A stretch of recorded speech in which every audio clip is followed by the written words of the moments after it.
Sa number 10,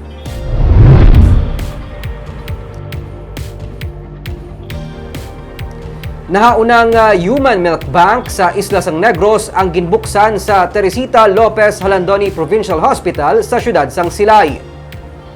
Ang Human Milk Bank nga nagatuyo magbulig sa mga lapsag nga labing nagakinahanglan sang gatas ang proyekto sang Rotary Club Metro Bacolod kaupod ang probinsya sang Negros Occidental. Suno kay Dr. Mary Ann Maestral, ang Chief of Hospital sang TLJPH, may mga iloy nga nagaproduce sang madamo nga gatas kag sarang ini makabulig sa mga iloy nga ginakulang sa gatas para sa ilang nga lapsag.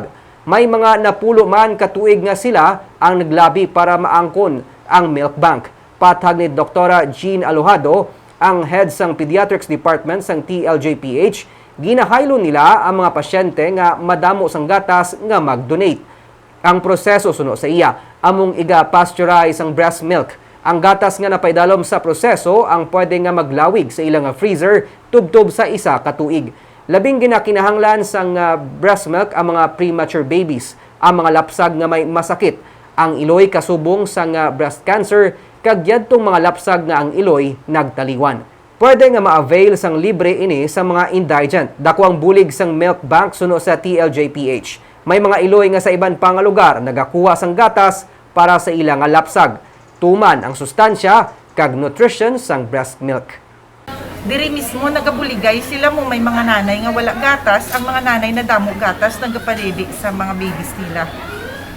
So makabulig din na kung ma-bank naton ang mga milk, and then ang maka-benefit gid sini todo gid isa mga premature namon na pasyente na kung breast milk ang mahatag, mas dako ang tsansa sang bata masalbar.